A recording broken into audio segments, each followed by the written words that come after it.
সন্ধ্যা নামলেই ছিনতাই আর ডাকাতির আতঙ্ক। চলতি পথে যানবাহনে ধর্ষণের মতো পৈশাচিক ঘটনাও গণমাধ্যমে প্রকাশ পেয়েছে। পরিস্থিতি এতটাই ভয়াবহ যে সন্ধ্যার পর ঘরের বাইরে যেতে ভয় পাচ্ছেন সাধারণ মানুষ। অপরাধ বিশ্লেষকরা বলছেন, অপরাধীরা এখন যতটা সক্রিয়, পুলিশ ততটাই নিষ্ক্রিয়। আইন শৃঙ্খলা পরিস্থিতির অবনতির সূচক উপরের দিকে থাকলেও স্বরাষ্ট্র উপদেষ্টার দাবি পরিস্থিতি সন্তোষজনক। কোনো সিনেমার শুটিংয়ের দৃশ্য নয় এটি। এক স্বর্ণ ব্যবসায়ীকে গুলি করে এবং কুপিয়ে লুট করে নেয় সব। রবিবার বনশ্রীর এই ঘটনায় আবারও আলোচনায় ছিনতাই। একই রাতে 3 নারীর সাথে ছিনতাইয়ের ঘটনা মোহাম্মদপুর টাউন হল এলাকাতে। এর আগে গত বুধবার মগবাজার এলাকায় রিকশা থামিয়ে প্রকাশ্যেই ছিনতাই করা হয়। শত মানুষের সামনে কুপিয়ে রিকশা আরোহীর উপর সন্ত্রাসী হামলার মতো ঘটনাও ঘটেছে।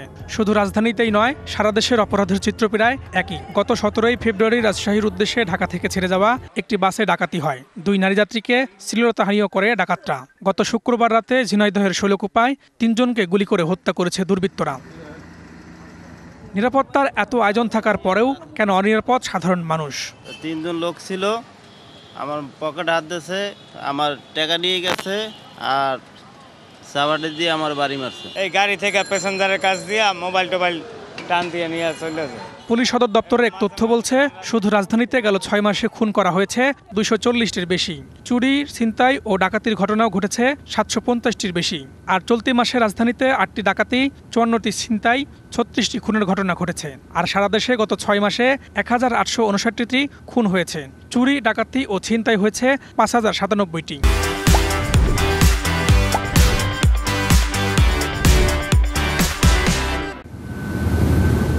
পুলিশ বলছে, অপরাধী গ্রেপ্তারের নতুন নতুন কৌশলে অভিযান অব্যাহত আছে।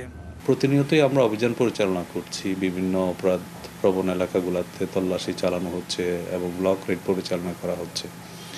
এর মাধ্যমে চিহ্নিত অপরাধী যারা আছে, অভ্যাসগত অপরাধী যারা আছে, তাদেরকে আইনের আওতায় নিয়ে আসছি। আমাদের মূল লক্ষ্য হচ্ছে গিয়ে অপরাধের মাত্রাটাকে একেবারে কমিয়ে নিয়ে আসা এবং অপরাধীদেরকে যেন দ্রুত আইনের আওতায় নিয়ে আসা। সেই জন্য আমরা কাজ করছি। সেটি শুধুমাত্র আসলে ঢাকা কেন্দ্রিক নয়, সারা দেশেই কিন্তু আমরা এই কাজগুলো করছি। অপরাধ নিয়ন্ত্রণে পুলিশ কেন সক্রিয় হতে পারছে না তা পুলিশকে পরিষ্কার করে বলতে হবে, মন্তব্য অপরাধ বিশেষজ্ঞদের।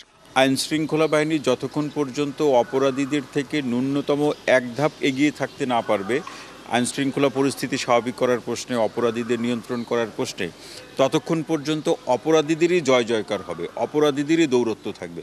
এখন আমরা চারপাশে তাকালে সেটিই দেখছি।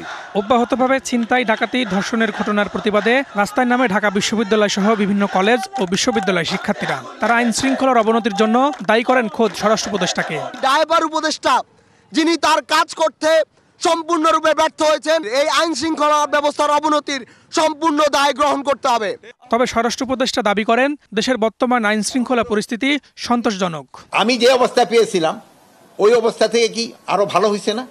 কিন্তু হ্যাঁ, তাদের আরো আরো বাড়ানোর স্কোপ আছে এবং এরা চেষ্টা করতেছে এবং তাদের কমান্ডারও চেষ্টা করতেছে এবং এটা আস্তে আস্তে আরো ভারত দিকে যাবে। পরিস্থিতি উত্তরণের এমন আশ্বাসে অপরাধ কমবে কতটা নিরাপদ হবে জনপদ, সেই অপেক্ষায় দেশবাসী। Farhaduzzaman, DBC news, Dhaka.